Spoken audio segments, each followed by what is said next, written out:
This is just a quick note on using EIU. I've set up what I want. I've taken interest rates and inflation rates. I put the date, I put that there. The series were chosen from fiscal and monetary indicators. You need to check, say, take exchange rates. You need to check that it got, if you want quarterly data, that Q is in the bracket here. This data is only yearly, for example, and you will find the same thing when looking at inflation rates.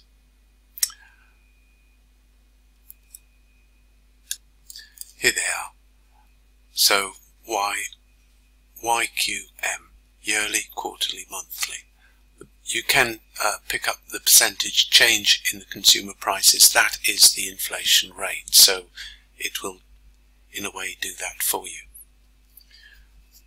Now the purpose of this little video is to point out that when you ask to view tables, you need to go down here to show whether you want your data monthly, quarterly or yearly.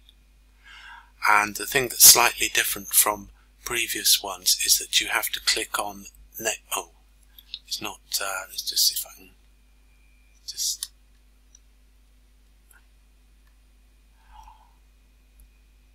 so here's the consumer price index. You might wonder, well, where's the rest of the information? Well, if you click on next,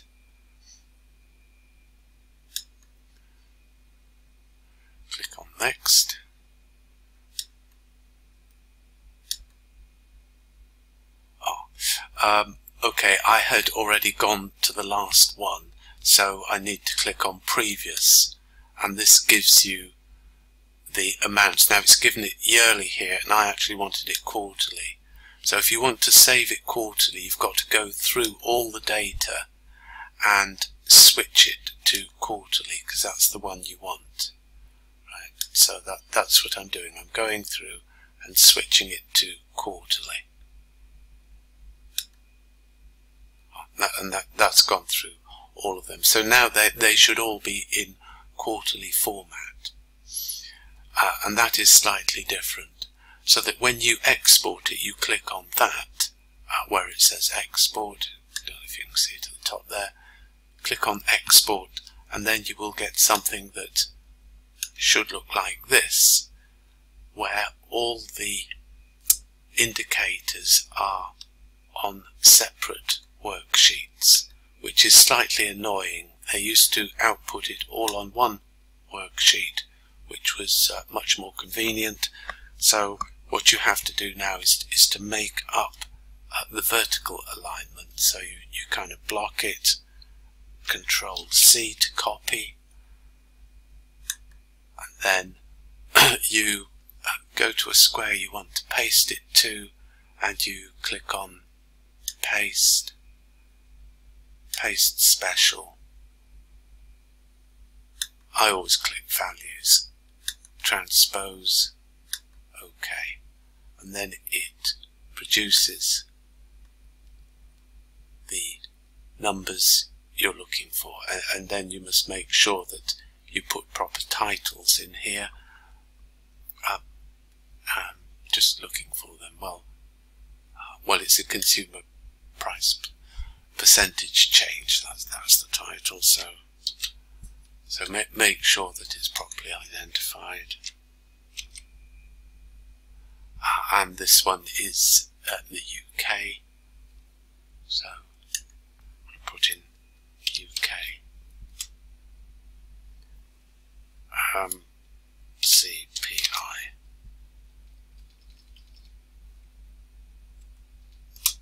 Percentage change.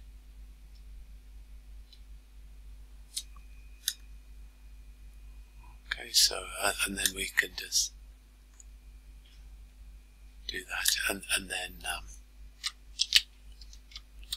the same for France.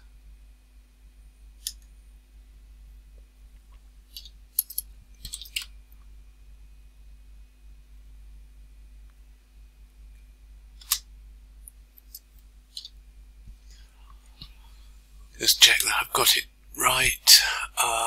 212 is France, and so I've got them the wrong way round. So these are the kind of things that happen, I suppose. So we just swap it around.